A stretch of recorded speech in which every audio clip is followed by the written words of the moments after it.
Let me ask you a little bit about education and some of the things in this budget for education. I noticed that there was a link between school aid and the commissioner's acceptance of local teacher evaluations. You guys decided that wouldn't be in there. We got rid of it. We eliminated it. Yeah. Now, as you remember last year, I think for much of the session we had some pretty heated debates about the testing processes, the overutilization of developmentally inappropriate tests, the length of tests. We also had a debate about evaluating teachers to levels like 50% in relationship to those Common Core tests. My question here, is there anything in this budget right now which says that parents will not be penalized, schools will not be penalized, children will not be penalized if they decide that, although last year the governor came to a point where he agreed with just about everything this side of the aisle said. He said the Common Core was the worst disaster he's ever seen and it failed in every way. Is there anything in there that protects schools from losing funding, kids from being impacted, receivership type of things, if parents decide you're talking the talk but you haven't walked the walk and you haven't done those things? You've talked about them, which they have.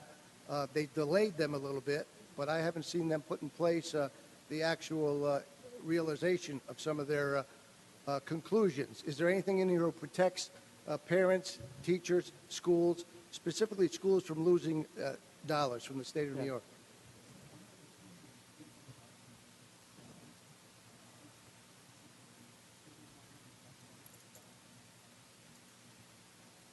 Okay. 8 million? What was the 8 million was for the test?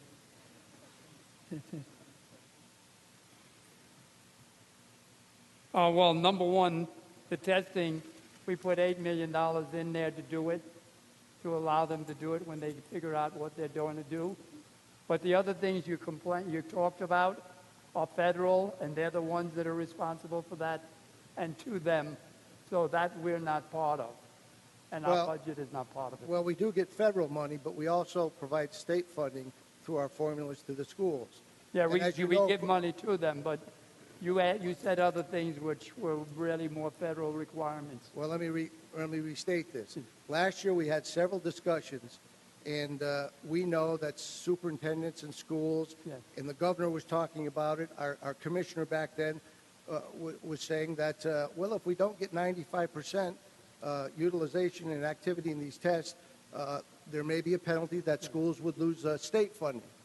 Is there anything in here who protects from them losing state funding if parents decide, it was 200,000 parents who opted out their kids last year. Right. If that goes up to 300,000 or 400,000, and I suspect it will unless you tell them that they have an opportunity to tell their kids not to take the test if they're not satisfied with those recommendations and they're not implemented. For which program? The money is federal money, and it's the federal requirements that handle what you're asking, not us. Don't we allocate the federal money? Yes, we pass it through, but they have to follow we have to do what the federals ask us to do. That's just a pass-through.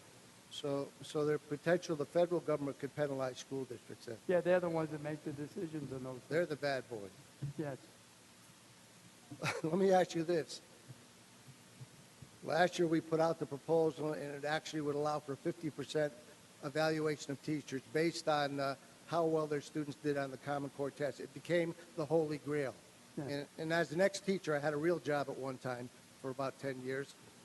I understand that testing, and I'm not against standardized testing. They're an important part of evaluating students. Right. Not to stigmatize students, but to diagnose them in a direction where we can take. What we were allowing was a 50% evaluation of teachers in relationship to those tests. Is there anything in here who limits how much a standardized test in our schools can be utilized to evaluate a teacher's effectiveness in being an educator? Is there anything in there? No. Nothing new. with what the regents are probably working, the three we just put on and the new people, they're probably working on it also. But no, other than that, nothing. Okay. Thank you, Mr. Farrell. Thank you, sir. On the bill, I would just suggest that at some point during the course of this year, as we are dealing with education issues, if we don't allow and have faith and tell our prospective parents who are sending their kids to school and expecting them to have appropriate testing questions and time periods and teachers who are being evaluated in a series of ways, you're going to find that we're going to have expanded individuals opting out, and we're going to defeat our purpose by using any standardized test to evaluate our kids as a diagnostic tool and to evaluate our educators.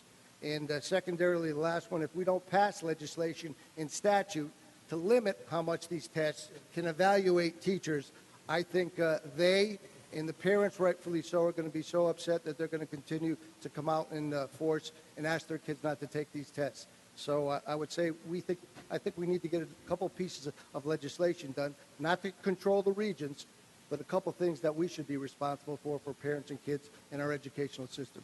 Thank you, Madam Speaker.